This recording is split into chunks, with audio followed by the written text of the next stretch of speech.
Welcome to my YouTube channel math race with sir Abbasi. आज हम first year maths की exercise 2.6 का question number 5 solve करेंगे। Question number 5 है solve the non homogeneous system of linear equations using Gauss Jordan method. ठीक है, तो linear equations आपको ये दी हुई हैं, x minus y plus 4z equals 4, 2x plus 2y minus z equals 2, 3x minus 2y plus 3z equals minus 3। तो solve करेंगे। Solution में हम यूँ स्टार्ट करेंगे, पहले in non homogeneous linear equations को मैट्रिक्स की फॉर्म में लिखेंगे। Right the system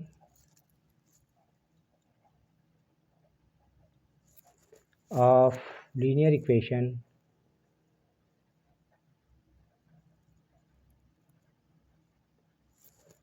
in the form ax equals b। तो सबसे पहले हम सिस्टम ऑफ लीनियर इक्वेशंस को ax प्लस बी की फॉर्म में लिखेंगे। a जो है वो कोफिशिएंट ऑफ द वेरिएबल का एक मैट्रिक्स होगा, x जो है वो वेरिएबल का एक मैट्रिक्स है, और b जो है वो कांस्टेंट टर्म्स का एक मैट्रिक्स है। ठीक है, तो a जो है वेरिएबल के कोफिशिएंट्स कौन से हैं, 1 minus 1 plus 4, 1 minus 1 4 2 2 minus 1 2 2 minus 1, और ये 3 माइनस 2 3 3 माइनस 2 3। ये वेरिएबल के जो कोफिशिएंट है उसका एक मैट्रिक्स हमने बना लिया, और x जो है वो वेरिएबल्स का मैट्रिक्स होगा, column matrix x y z, तीन वेरिएबल हैं x y z, ये कॉलम मैट्रिक्स आ गया। और जो कांस्टेंट नंबर हैं ये 4 2 माइनस 3, ये मैट्रिक्स B है, 4 2 माइनस 3। ठीक है, सिस्टम ऑफ इक्वेशंस को आपने क्या किया, मैट्रिक्स की फॉर्म में लिख लिया।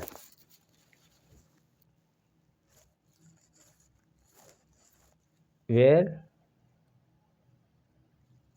ए क्या है, 1 माइनस 1 4 2 2 माइनस 1 3 माइनस 2 3, ये ए है। और x क्या है आपके पास, x y z, ये x है, और b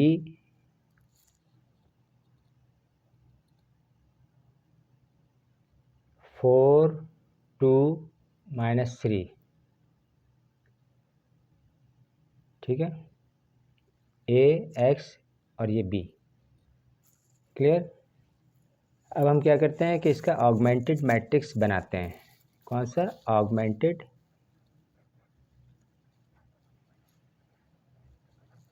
मैट्रिक्स। ऑगमेंटेड मैट्रिक्स में क्या करते हैं हम, मैट्रिक्स ए और मैट्रिक्स बी, इसको हम एक ही साथ लिखते हैं, ए ऑगमेंट बी। मैट्रिक्स ए और बी को लिखेंगे एक ही मैट्रिक्स के अंदर। ठीक है, पार्टीशन के साथ, 1 माइनस 1 4 2 2 माइनस 1 3 माइनस 2 3। उसके बाद आपने ये पार्टीशन किया, और मैट्रिक्स बी 4 2 माइनस 3,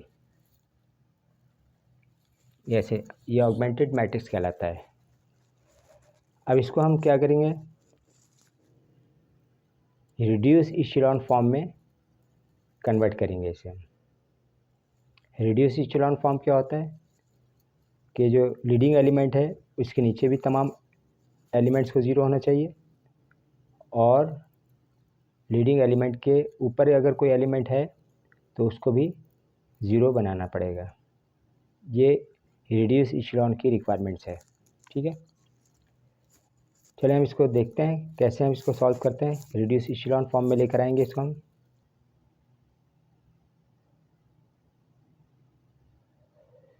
अच्छा, ये देखें, ये लीडिंग एलिमेंट 1 है।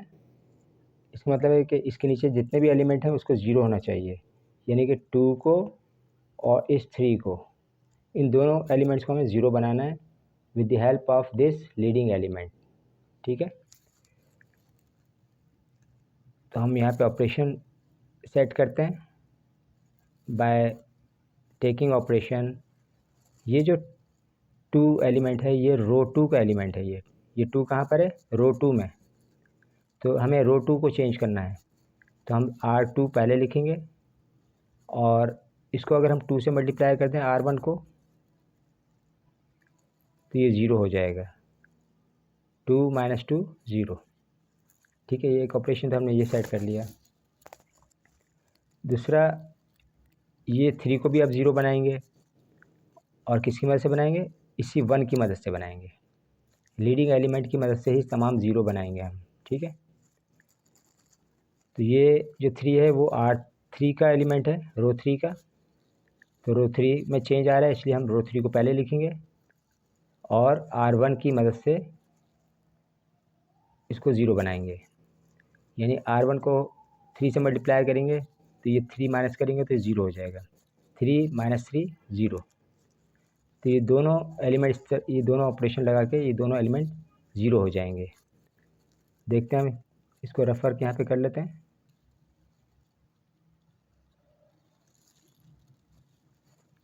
ये वाला ऑपरेशन लिखें पहले, R2 - R1 2 टाइम्स।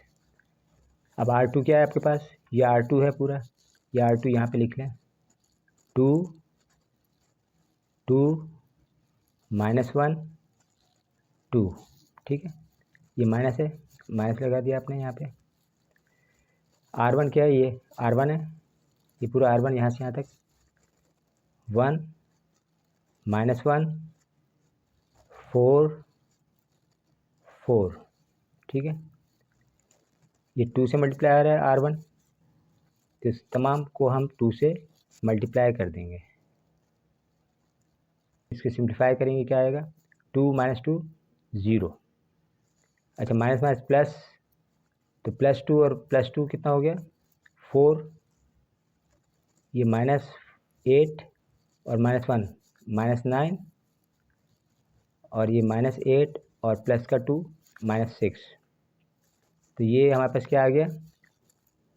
ये R2 चेंज होकर आ गया हमारे पास, ये नया R2 आ गया। अब इस R2 को आप कहाँ लिखेंगे? यहाँ पे R2 की जगह पे, और R1 क्या रहेगा? ये चेंज नहीं होगा। ठीक है, जो बाद में लिखते हैं वो चेंज नहीं होता, जो पहले लिखेंगे उसमें चेंजिंग आएगी। ठीक है, तो हम यहाँ पे लिखते हैं R1 को -1 1 -1 4 और 3 4 और 4। ठीक है, और ये R2 कम्प्लीटली चेंज होके ये बन गया 0 4 -9 -6 0 4 -9 -6। ये ऑपरेशन आपने अप्लाई कर दिया। अब हम ये वाला ऑपरेशन अप्लाई करेंगे, यहाँ पे कर लेते हैं। ये लिख लें R3 -R1 का 3 टाइम, क्योंकि जब इसको 3 से मल्टीप्लाई करके इसमें से माइनस करेंगे तो ज़ीरो बनेगा यहाँ पे। तो हमने ये ऑपरेशन यूँ सेट किया। ठीक है, तो ये R3 आप यहाँ पे लिख लें, ये पूरा R3 है, -3 से लेके -3 तक ये R3 यहाँ पे लिखेंगे वर्टिकली। 3 -2 3 -3, ये R3 आ गया। R1 क्या है आपके पास? 1 -1 4 4। तो यहाँ पे लिखेंगे, पहले माइनस लगा लेते हैं हम यहाँ पे,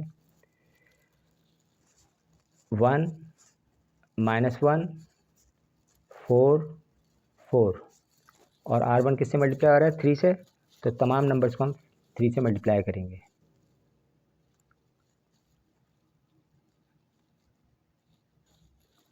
सिंप्लीफाई करें, क्या आ रहा है 3 - 3 0 और +1, तो 3 × 1 = 3, प्लस का 3 माइनस का 2, तो 1 आ गया ये, और -12 और प्लस का 3 -9, -12 -3 -15, ये क्या आ गया, ये R3 आ गया, ये R3 चेंज होके इस तरह से कुछ आ गई वैल्यूज़। ये वैल्यूज़ आपने यहाँ पे R3 में लिखनी है। यहाँ पर ये चेंज हो गया R3 0 1 -9 -15, ये तमाम R3 की वैल्यूज़ हमने यहाँ पे लिख दी। ठीक है, यहाँ तक समझ में आ गया आपके? ओके।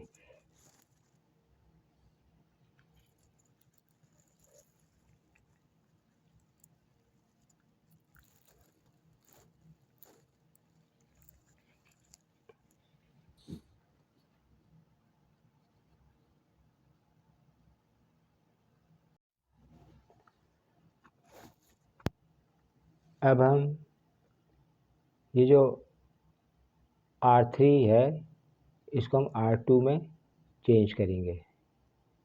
ठीक है, और R2 को R3 में लिख लेंगे, यानी इंटरचेंज कर लेंगे रोज़ को। बाय ऑपरेशन R3 को आपने किस में लिखा, R2 में, और R2 को R1 में इंटरचेंज कर लेंगे। ठीक है, यानी ये वाली जो रो है सेकंड, वो थर्ड में लिख लेंगे और इस थर्ड रो को सेकंड में लिख लेंगे। ठीक है, R2 में। इससे होगा ये कि लीडिंग एलिमेंट आपके पास ये 1 होना चाहिए, ये 1 ऊपर आ जाएगा और ये 4 नीचे है। ठीक है, हम R1 तो ऐसे एज इट इज लिख लेते हैं, 1 -1 4 और ये 4, ये R1 है, और R2 की जगह पे ये R3 लिख लेंगे, 0 1 -9 -15, और R3 की जगह पर आइए R2 को लिख लेते हैं, 0 4 -9 -6। ठीक है, अब ये हमारे पास लीडिंग एलिमेंट है 1। इस वाले लीडिंग एलिमेंट ने अपने नीचे जितने भी एलिमेंट थे उनको 0 बना दिया, इसका काम ख़त्म हो गया। ठीक है, अब ये सेकंड रो में ये वाला नॉन ज़ीरो एलिमेंट है और ये 1 है, तो अब इस 1 की मदद से हम लीडिंग एलिमेंट के नीचे यानी इस 4 को, और लीडिंग एलिमेंट के ऊपर क्या है -1 है, इन दोनों को आपने 0 बनाना है। ठीक है, इस 1 की मदद से। तो इसको 0 बनाने के लिए ये R1 में चेंज लाना पड़ेगा आपको, तो हम R1 पहले लिख लेते हैं, बाय ऑपरेशन R1 में यहाँ पे चेंज लेकर आना है आपने। R1 में यानी -1 में अगर हम ये R2 प्लस कर लें तो ये 0 हो जाएगा। ठीक है, और इसके लिए ऑपरेशन कौन सा सेट करेंगे, ये R3 का एलिमेंट है, यानी कि R3 में हम चेंज लेकर आ रहे हैं, तो हम पहले R3 लिख लेंगे और इसको हम 4 से मल्टीप्लाई करके माइनस कर देंगे इस 4 में से। तो R2 को आपने 4 से मल्टीप्लाई करके R3 में से माइनस कर दिया। ठीक है, तो इसकी वर्किंग हम यहाँ पे कर लेते हैं दोनों ऑपरेशंस की। अच्छा, R2 चेंज नहीं होगा इनमें, R1 और R3 चेंज हो जाएंगे। ठीक है, यहाँ पे वर्किंग करते हैं रफ वर्क।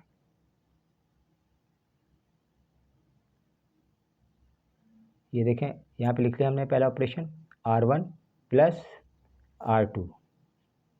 अब R1 आपके पास कौन सा है, ये R1 है, R1 के नीचे लिख लें 1 -1 4 4 प्लस, सबके साथ यहाँ पे प्लस लिख लें। R2 कौन सा है, ये R2 है, तो ये आ रहा है 0 1 -9 और -15। इनको सिंप्लीफाई करें, 1 + 0 1, -1 + 1 0, 4 -9 -5, 4 -15 -11। तो ये क्या आ गया आपके पास R1 चेंज हो गया आपके पास, ये नया R1 आपको मिल गया। ये R1 की जगह पे लिखेंगे यहाँ पर, ठीक है, 1 0 -5 -11, ठीक है। ये देखें ये 0 बन गया, ये इस 1 की मदद से इन दोनों को प्लस किया, यहाँ पे ये प्लस किया, 0 आ गया। इस तरह अब हम इसको 0 बनाएंगे तो दूसरा ऑपरेशन ये वाला लिख लेते हैं। ये आ रहा है R3 माइनस R2 का 4 टाइम्स, यानी R2 को 4 से मल्टीप्लाई करके माइनस करेंगे किस में से, R3 में से। और R3 आपके पास ये वाला है 0 4 -9 -6, यहाँ पे लिख लें 0 4 -9 -6। ये सब के साथ मैं यहाँ पे माइनस लिख लें। R2 क्या है, ये R2 है 0 1 -9 और -15। इसको आपने 4 से मल्टीप्लाई करना है, तमाम को 4 से मल्टीप्लाई करेंगे,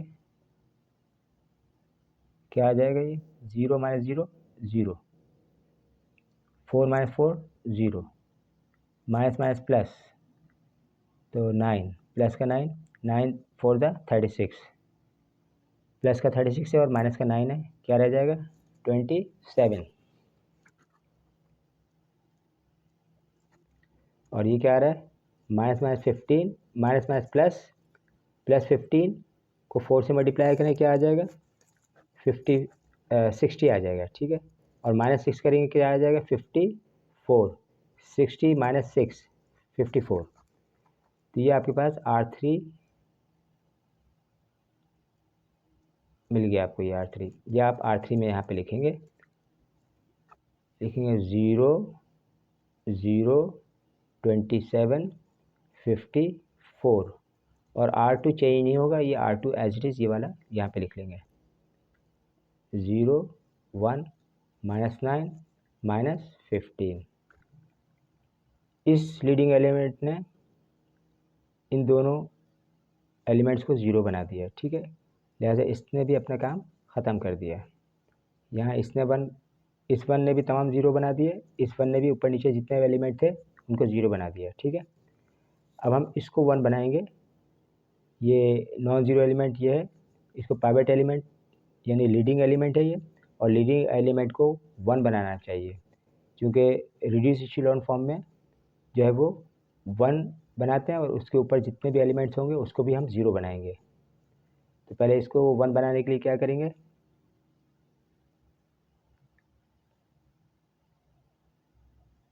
(27) के रेसिप्रोकल से R3 को मल्टीप्लाई कर देंगे, ये 1 बन जाएगा।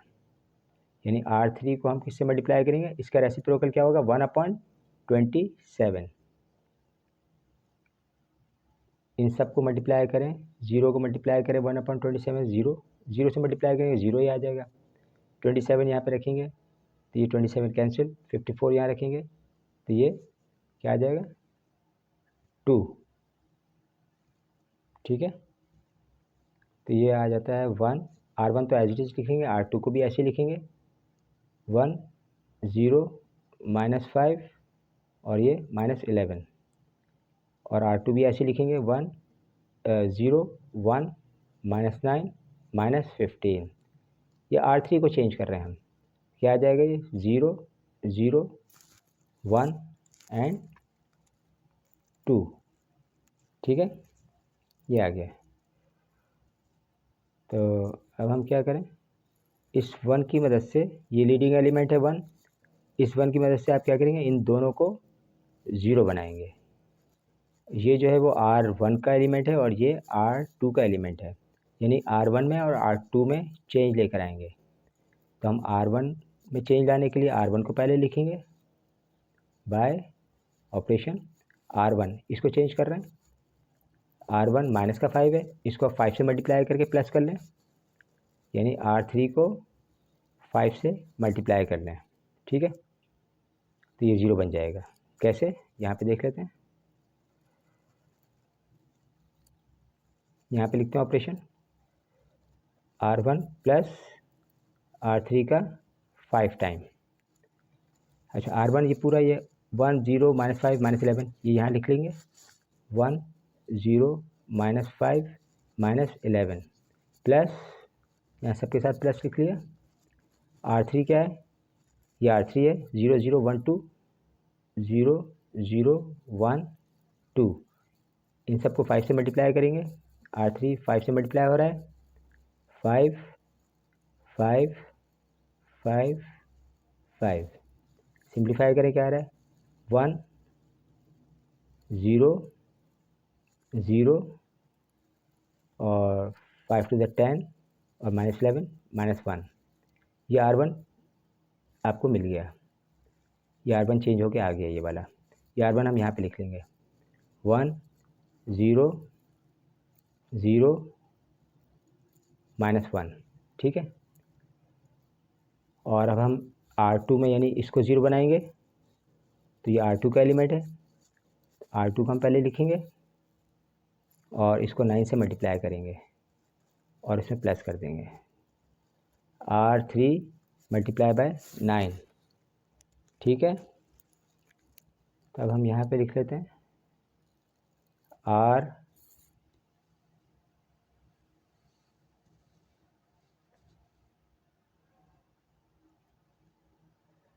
R2 plus R3 9।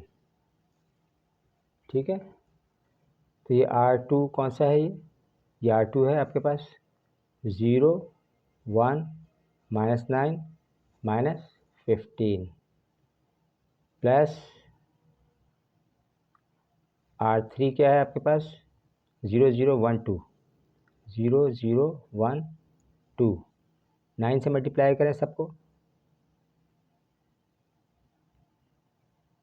ये 0 ये 1 ये 0 और ये 2 9 से 18 और माइनस 15, तो ये 3 आ गया ये।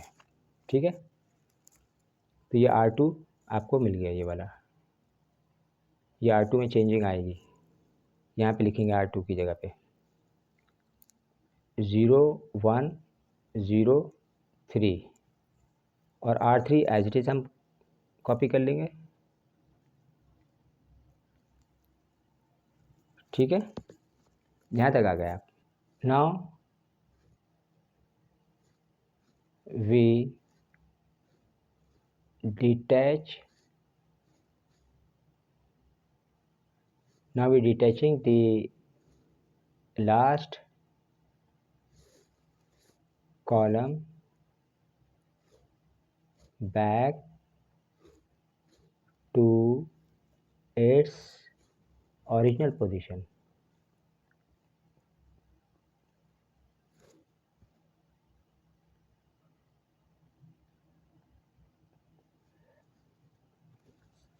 जैसे शुरू में आपको जो system of linear equations given थी उसको आपने मैट्रिक्स के फॉर्म में लिखा था, तो इसी तरह से अब आप इसको दोबारा से जो मैट्रिक्स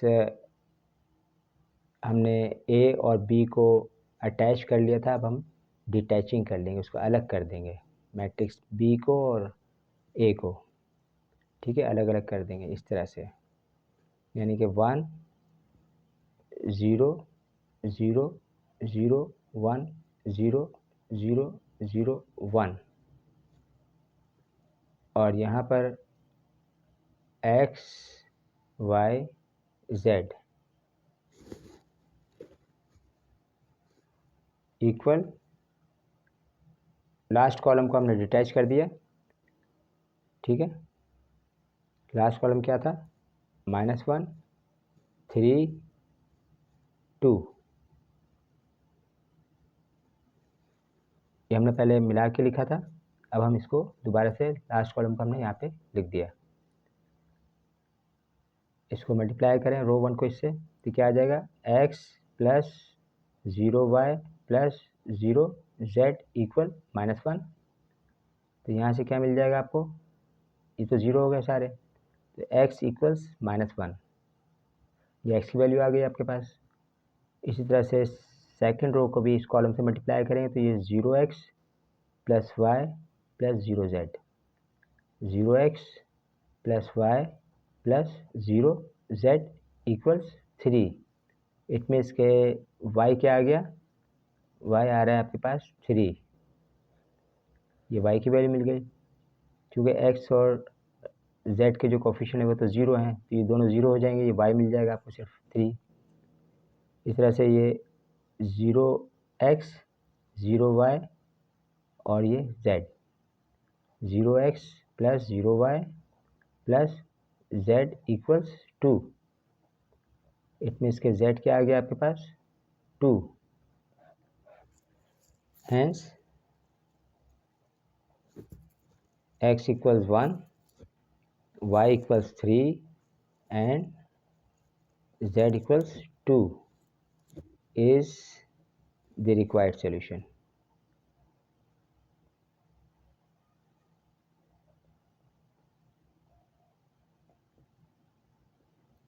उम्मीद है आपको ये क्वेश्चन गॉस जॉर्डन का अच्छी तरह समझ में आ गया होगा। इंशाल्लाह ताला नेक्स्ट क्वेश्चन जो है वो हम अगली वीडियो में लेके आएंगे। तब तक के लिए इजाज़त चाहता हूँ। अपना ख्याल रखें। अल्लाह हाफिज़।